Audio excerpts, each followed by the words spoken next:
Hello everyone. So today we'll be solving the problem LRU cache.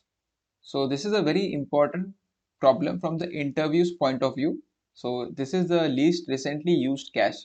So we keep track of the recently used key value pairs in this function. So we have to implement three functionality in this function, which is LRU cache, which takes in capacity, which will be the maximum capacity of a cache, and the get function will search through your cache and see if this key exists. If it exists, we have to return the value for that pair, and if it doesn't exist, we return back -1. The another functionality that we need to execute is put function. Whenever this is invoked, we'll search whether this key pair is already in the cache. If it is there in the cache, we update it with the value, or else we insert a new key value pair in the cache. Let us see it through an example.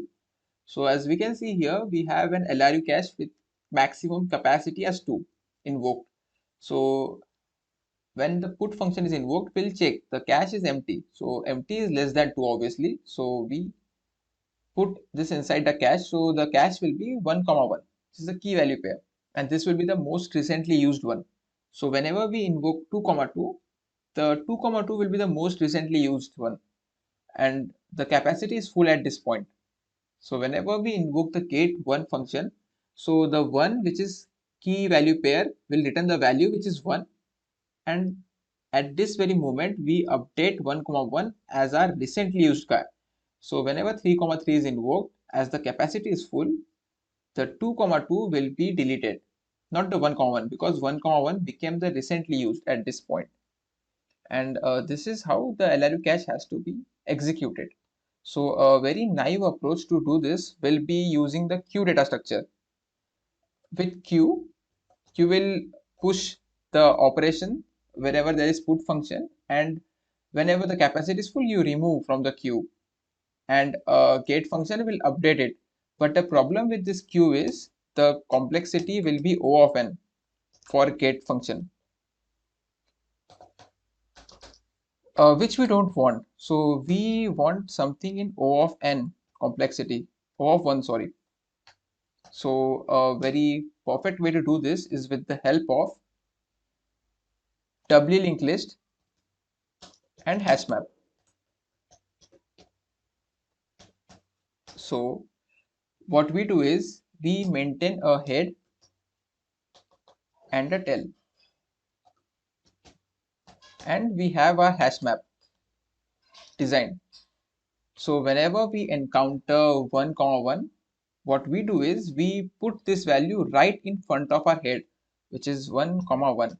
So this is pushed right in front of our head, and the hash map stores the key, comma, the address of this node. So node star 1, which is the address of the 1, 1 node. And whenever we have 2, 2, we have to put. So this will again be inserted right after the head. So 2, 2 will be inserted right here.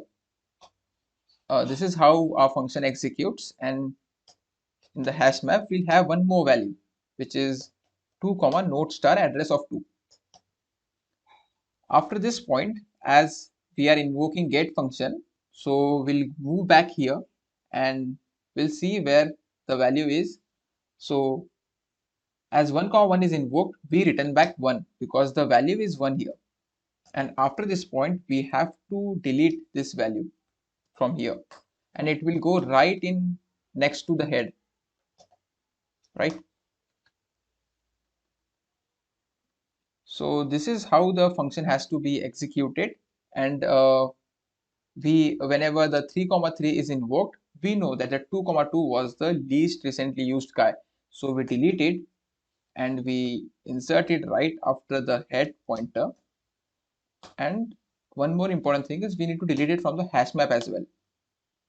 So that is how the LRU cache will be implemented with the help of doubly linked list and hash map.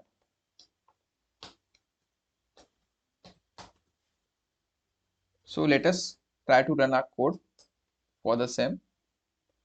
So here we need to implement this with the help of a doubly linked list. So we need to define a doubly linked list in the start of the class LRU cache. So we'll write a class You can even write a structure. Class node will write, and we have to make sure we write in public because class inherently is private. In public, we have a integer key, key, and we also have an integer of val, and we need to make sure we have a next pointer because it is a doubly linked list, and also we'll have a prev pointer. After this, let us write our own constructor so that we need not implement it separately. So the constructor name should be exactly equal to the name of the class, which is node here, and it will take the key value inside as an parameters. And what this constructor does, it makes k equal to key and val equal to value. So the class of our node is implemented perfectly. Also, we need to add a semicolon at the end of the class. What we'll do is we'll add a node star head, and we'll write a new node. New node will bring back new node, and the value will be stored in the head as a pointer to the node. So new node, let us write the key as 0, comma value also 0 we can put, and we'll also need a tell. So let's name it tell. We will also need a capacity value for our cache, and we also need a map for this. So we'll define an unordered map.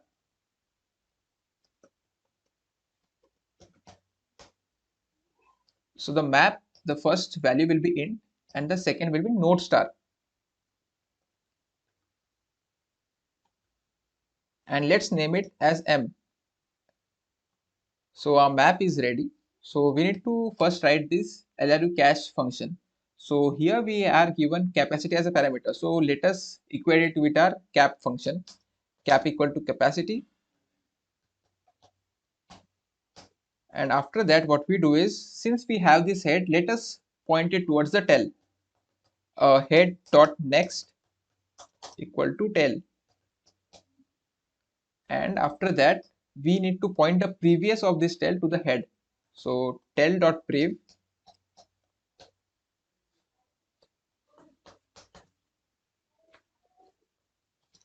equal to head. Okay, so this function is properly done.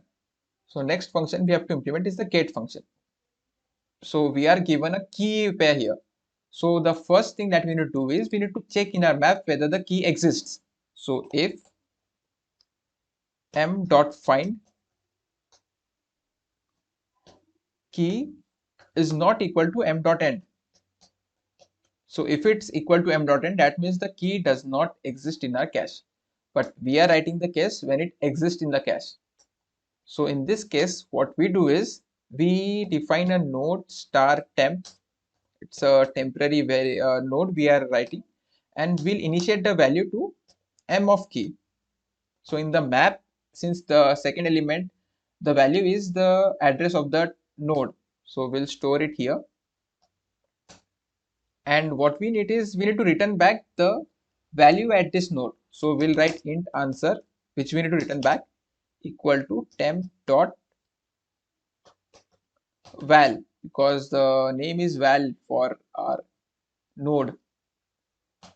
Okay, so we need to return it back, but before returning back we have to do some operation. We have to remove it from the node and we have to insert it again. So we'll delete it and insert it again. So what we need is m dot erase. We'll erase it from the hash map,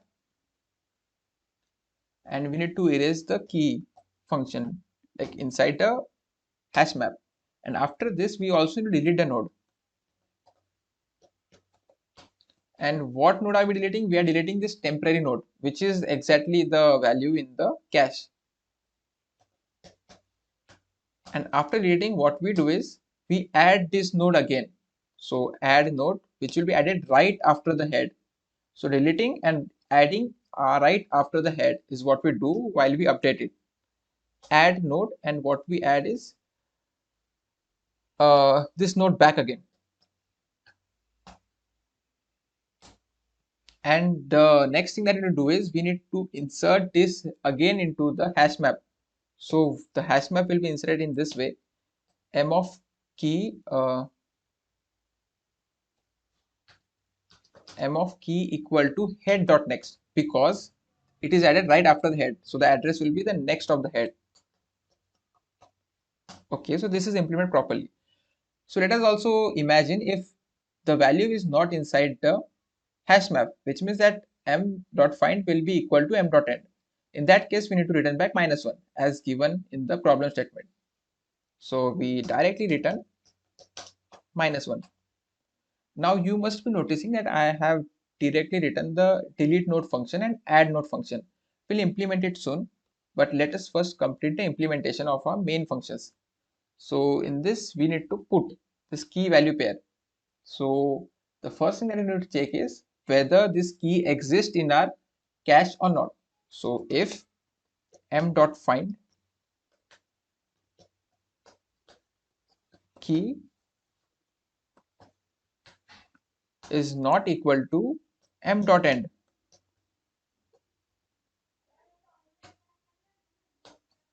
so what we do here is we get a node star temp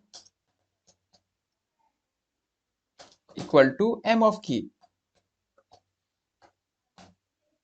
and after that we erase this from the hash map.